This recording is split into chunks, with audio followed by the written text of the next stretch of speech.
Ladies and gentlemen, welcome to the final panel of the 2025 Concordia Annual Summit. What a summit it's been, full of a range of ideas, opinions, thoughts, reflections. I am very excited to lead this, and dare I say, unprecedented panel with these young leaders today.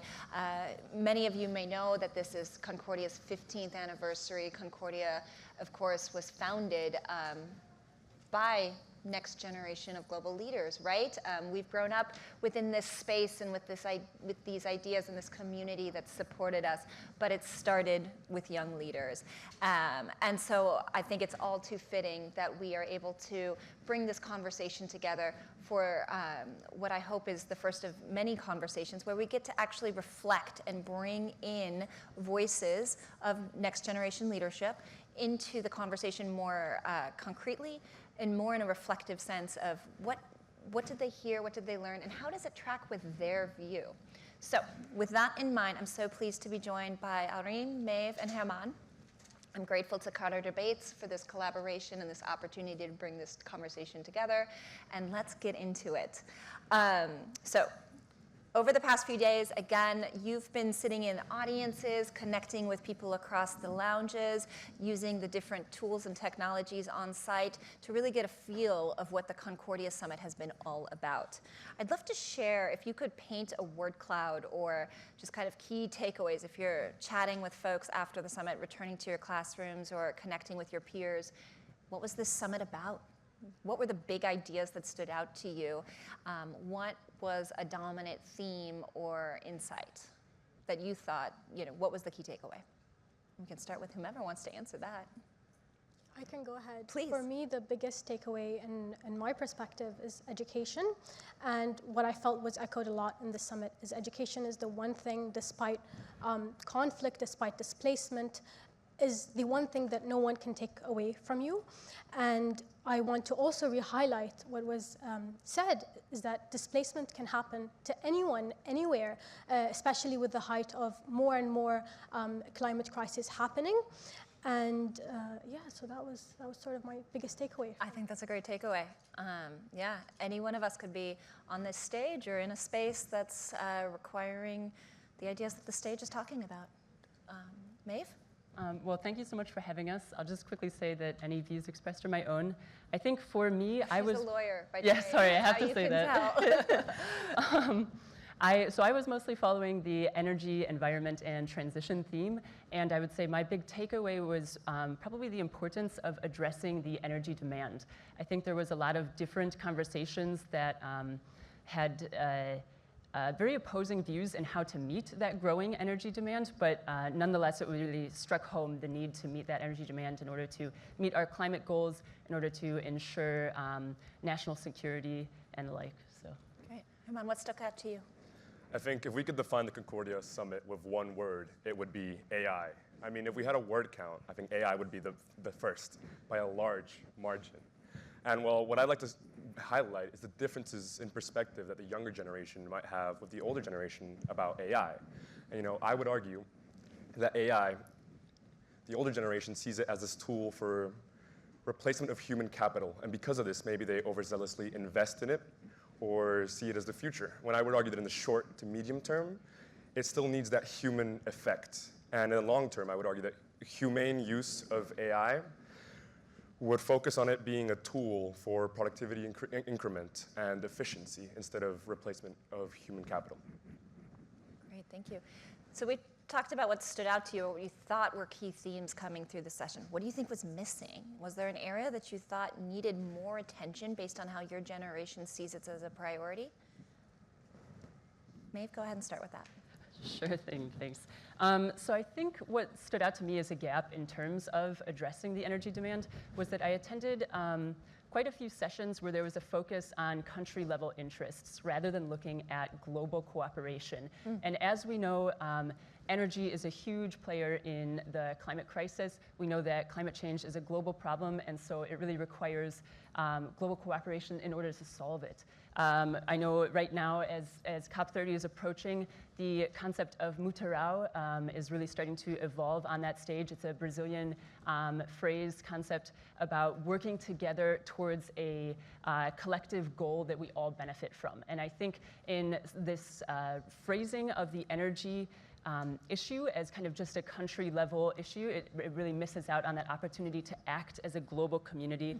And I'll just add lastly that the recent ICJ opinion on, or advisory opinion on climate change recognized the duty to cooperate to address climate change as an obligation that states have in protecting the environment. So I think we need to address that aspect more. I love that, the duty to cooperate. Great. Alreem? And just to bounce off of what was mentioned about international cooperation, I think we talked a lot about international cooperation in this summit, but we often fail to hold on to the basics, which essentially is the rule of law, because what good is an international policy if no one abides by it? And I think if no one is above the law, and I think then we need to ensure that states, even a state like mine, Qatar, given what we just endure, are protected when education and access to education is under attack, and when students and schools could be a target. And I think that's really important to protect that sort of access. Rule of law. Hanne? Well, I'm personally passionate about international development, and I would have liked to see more conversations about the potential of the global south, sustainable development, and topics around that theme. I think there has been some effort to address this with, for example, with the talk about AI and development, and also talks with members of CAF, la Corporación Andina de Fomentos, and I would have liked to see more conversations about the global south. Great, thank you. I know I have more questions, but I do want to remind that because this is on this stage, we have the opportunity for the audience to also ask questions via this QR code. So please, by all means, take this advantage to pick the brains of three very bright and enthusiastic individuals. Great. So I often think, and if any of you caught my opening remarks this morning, I think a lot about how Concordia approaches impact, and have, over my journey with Concordia, come to this realization on the importance of convening, but convening in a very intentional, accessible, and integrated way. So I'd love to hear your thoughts on this as global citizens. How can events like Concordia, convening spaces, become more inclusive to bring in those ideas that you think are imperative to be discussing? What can we be doing to be ensuring multi-generational leadership is authentically done? Herman? Well, what I appreciate what Concordia went on, I would like to talk about my own experience at the summit, to talk about accessibility. And I'll be completely honest, when I first started my journey here at Concordia on Monday, I was a bit intimidated to meet these global leaders that I've been reading about for, over the course of my childhood. But over the course of these 3 days, those fears completely dissipated. And I think I realized that there was this shared humanity between us and global leaders that we share, and that, frankly, they're normal people like us. So I think that creates this shared humanity that turns into empathy. And that empathy allows us to see things from their perspective, even if they're from the other side of the aisle. And I'm thinking about accessibility. And if we make these kind of summits more accessible to young people, and they can come and see these global leaders in maybe a more informal light, such as the Swift Hour or the fireside chats, they could come to this seemingly obvious realization about shared humanity and notice that our leaders are only human. And maybe that could help us bridge the divide that currently exists between leadership, the people, and especially young people. That's great. Maeve? Well, I think one of the things that I really appreciated about the Concordia Summit was its attempt to break out of echo chambers on these important conversations that we're having. So that was phenomenal to see. But I think in terms of kind of breaking out of silos, I would almost say to have dissenting voices on the stage as well. As I was mentioning, I was attending a lot of the energy sessions, and I would hear very different, almost opposing statistics when it came to renewable energies. And so to have had speakers from some of those sessions be able to have a dialogue on the stage together would have been very informative, I think. And the other is just to always be considering how much cost can be a barrier to access and whose voices are in the room if they potentially can't afford to be here or to travel to be here. So. Of course, of course. And I feel, just to conclude on all of what was said, is that ultimately I think accessibility and inclusivity isn't just about who gets to be in the room. I feel like it's about who feels like they belong in the room. And I feel like conferences and summits like Concordia would be more inclusive if they involved young people's voices in making the agenda and not just attending the agenda. And I feel like also a really excellent way to be more inclusive is to change the way we measure the success of conferences, like changing it up by saying, are the new voices that attended this summit, how many opportunities did they gain from attending? What change would they bring about by going back to their community, by their connections that they formed through these summits? And I feel like that would be an excellent way to move forward. I agree, just attending the conference, just being in the room isn't enough, right? It has to go someplace. It has to leave, ultimately, the Sheraton Times Square. So Alreem, because you proffered that, I'm going to put this next question towards you. Would love to hear if there are ideas that were sparked that you saw that you're going to take back to your community, or that you're hoping that others around here really heard with the same enthusiasm that was received with by you. So what do you think was the best thing you heard that has an action point to it? Definitely. So just to go back with my work with Qatar Debate, what I really enjoy about it is that we don't just stop at teaching kids debate. We go beyond that. We create places and platforms where dialogue sparks action directly. And from my experience at our youth forums, for example, students debate from everything from international geopolitics to warfare to mental health to sustainability policy. And those directly go into community action. With me, for example, one of the debates we had, I've debated about migrants' access to medical and medical aid. And then during COVID directly, I worked with migrants' rights to create a campaign for migrants' rights to medicine and hospitals. So that sort of action works greatly. And one of the great things I saw here at Concordia was the CAO of MasterCard, actually, and the app they've set up, just to bring it back a little bit, was they set up an app for refugees where they don't prep refugees for the interviews. They rather make these corporations and these companies ready for the skill sets of refugees, because I feel displaced people especially, their skill sets are very critical and very important, and we should adjust for their skill sets and not ask them to change. So that sort of action is really great. That's great. Hanne? An action point, sorry. So an action point that I would like to take forward is that I mentioned conversations about the Global South. And well, for example, I can apply that to my local community. I study at the University of Warwick in the West Midlands, and I noticed that there are fewer conversations about the Global South and Latin America, and I would like to work towards pushing dialogue about this region that is full of potential and investment.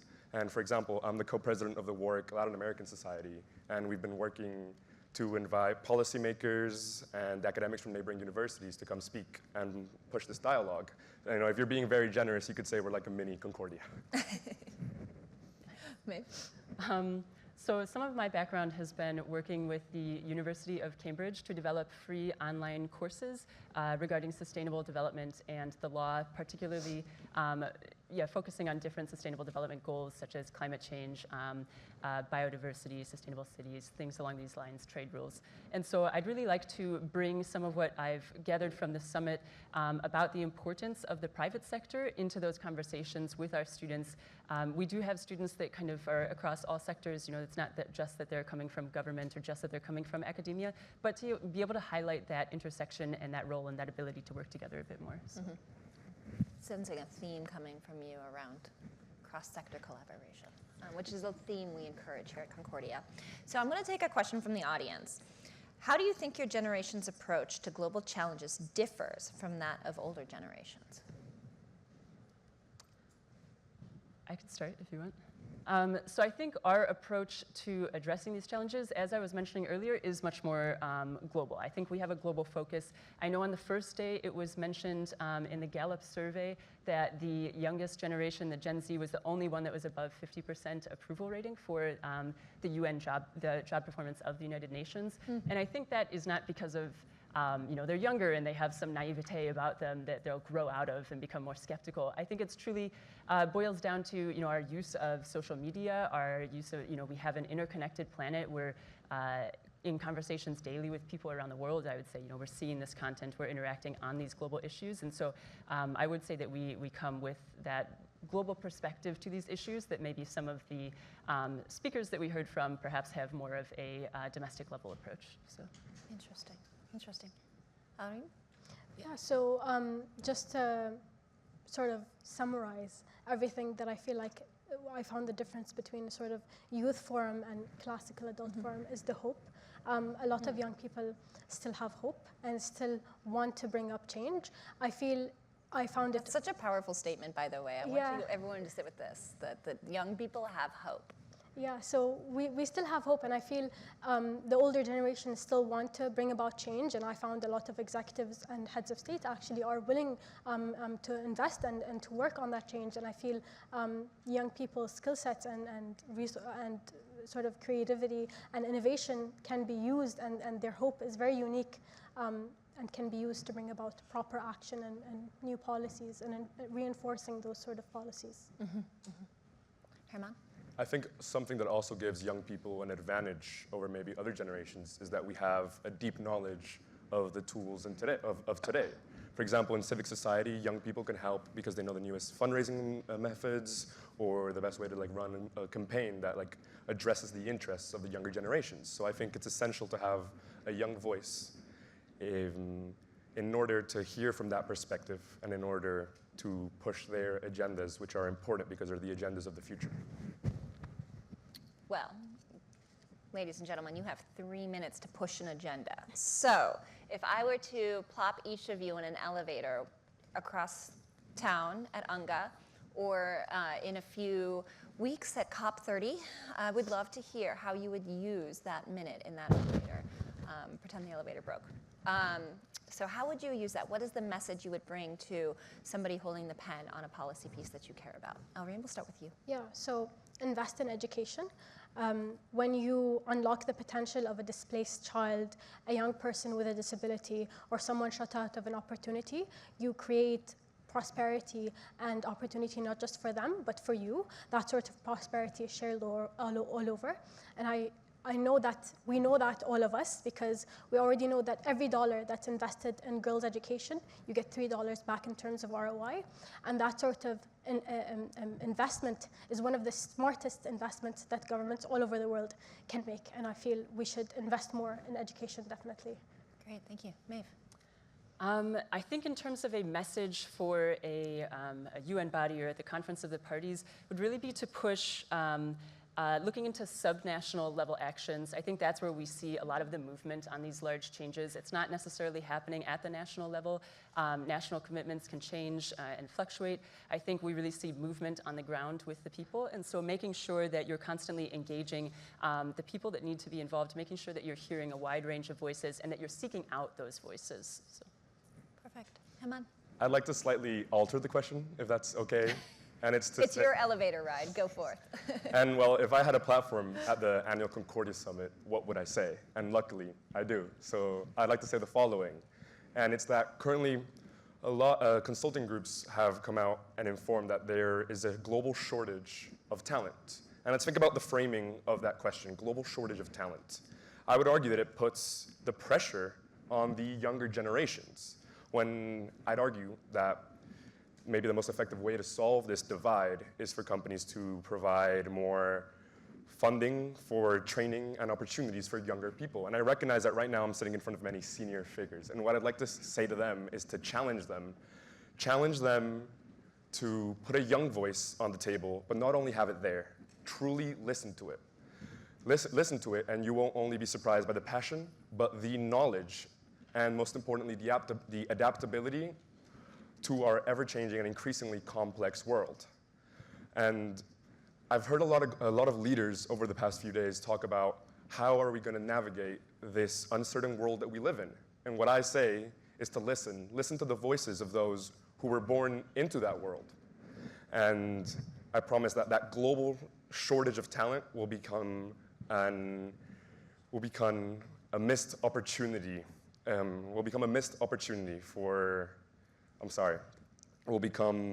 global shortage of talent will become an abundant potential for innovation.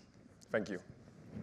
I think that's very well said, Herman, and I think I want to thank each of you for your reflections, your deep analysis, really understanding what the Concordia speakers were looking to get across and applying it back to your own view, not with blanket acceptance or assuming that everything that was said on stage was 100% accurate, but with real deep thoughtfulness on, what this means. Because at the end of the day, and again, not to put undue pressure, but this is your world, right? And it is what you make of it. So I want to say thank you so much for being on this stage and doing this bold, brave thing of just off-the-cuff reactions and responses. There was no way humanely to prep for this, right? But each of you were really just amazing in this. And so thank you. Thank you to Qatar Debates, and thank you to everybody who participated in this moment. Thanks for having me. Thank you so much. Yeah. Thank you.